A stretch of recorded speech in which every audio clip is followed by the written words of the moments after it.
شروع اللہ کا نام لے کر جو بڑا مہربان نہایت رحم والا ہے۔ اے پیغمبر کہہ دو کہ اگر کوئی شخص جبرائیل کا دشمن ہے تو ہوا کرے، انہوں نے تو یہ کلام اللہ کی اجازت سے تمہارے دل پر اتارا ہے جو اپنے سے پہلے کی کتابوں کی تصدیق کر رہا ہے، اور ایمان والوں کے لیے مجسم ہدایت اور خوشخبری ہے۔ اگر کوئی شخص اللہ کا، اس کے فرشتوں اور رسولوں کا اور جبرائیل اور میکائیل کا دشمن ہے تو وہ سن رکھے کہ اللہ کافروں کا دشمن ہے، اور بے شک ہم نے آپ پر ایسی آیتیں اتاری ہیں جو حق کو آشکار کرنے والی ہیں، اور ان کا انکار وہی لوگ کرتے ہیں جو نافرمان ہیں۔ یہ آخر کیا معاملہ ہے کہ ان لوگوں نے جب کوئی عہد کیا ان کے ایک گروہ نے اسے ہمیشہ توڑ پھینکا، بلکہ ان میں سے اکثر لوگ ایمان لاتے ہی نہیں، اور جب ان کے پاس اللہ کی طرف سے ایک رسول آئے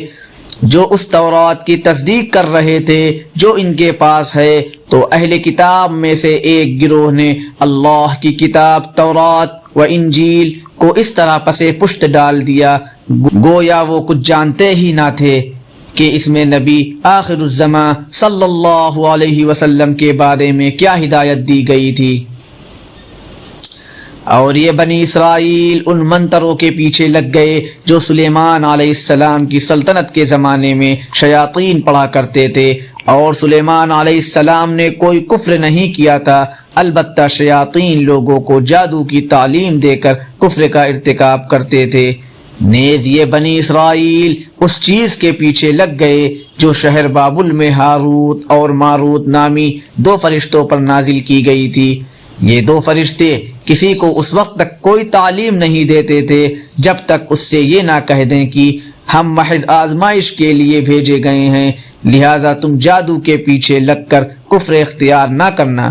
پھر بھی یہ لوگ ان سے وہ چیزیں سیکھتے تھے جس کے ذریعے مرد اور اس کی بیوی میں جدائی پیدا کر دے،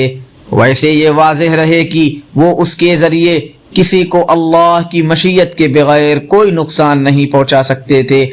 مگر وہ ایسی باتیں سیکھتے تھے جو ان کے لیے نقصان دہ تھیں اور فائدہ مند نہ تھیں، اور وہ یہ بھی خوب جانتے تھے کہ جو شخص ان چیزوں کا خریدار بنے گا آخرت میں اس کا کوئی حصہ نہیں ہوگا، اور حقیقت یہ ہے کہ وہ چیز بہت بری تھی جس کے بدلے انہوں نے اپنی جانیں بیچ ڈالیں۔ کاش کہ ان کو اس بات کا حقیقی علم ہوتا۔